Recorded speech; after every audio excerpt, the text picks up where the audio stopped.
Je comprends pas pourquoi autant de personnes disent que l'immobilier à Dubaï s'est effondré depuis le début du conflit.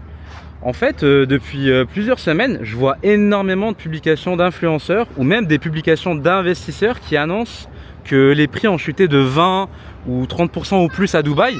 Et pourtant, quand on prend le temps de regarder les chiffres sur le site du gouvernement, on raconte plus du tout la même histoire. Et oui, il faut savoir que le nombre de transactions a diminué parce qu'il y a eu beaucoup moins de lancements de projets sur les dernières semaines.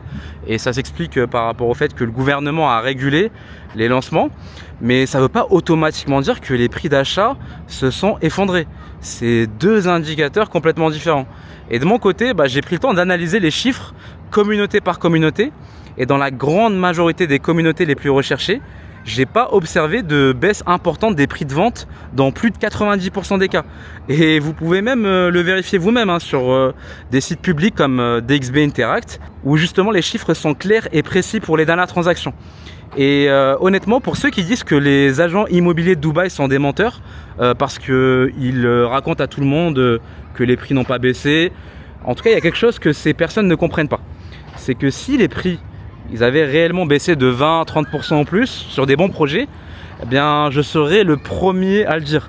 Parce que ça serait beaucoup plus facile de convaincre aujourd'hui un investisseur d'acheter un appartement avec 30% de remise plutôt qu'un appartement dont le prix n'a pas encore baissé ou n'a pas du tout baissé par rapport à la situation actuelle. Et quand je parle de bons projets, je parle pas des promoteurs qui avaient déjà des difficultés à vendre depuis des mois ou des années, et ça même avec des discounts. Et sinon, c'est vrai que certains projets ou certains promoteurs qui représentent moins de 10% de part du marché ont effectivement souffert plus que d'autres sur ces dernières semaines. Mais en tout cas, pour les bons projets ou les bonnes communautés comme celle-ci, il n'y a pas de baisse de plus de 5% aujourd'hui. Donc mon conseil, il est simple finalement. Avant de partager ou de croire une information, regardez toujours les chiffres parce que justement en immobilier, une baisse du nombre de ventes, ça ne veut pas forcément dire une baisse des prix. Et c'est exactement pour ça qu'il faut vérifier avec des sources fiables plutôt que d'écouter des rumeurs ou les fameux experts du dimanche, parce qu'on ne se rend pas compte finalement de l'impact quand on partage une fausse information.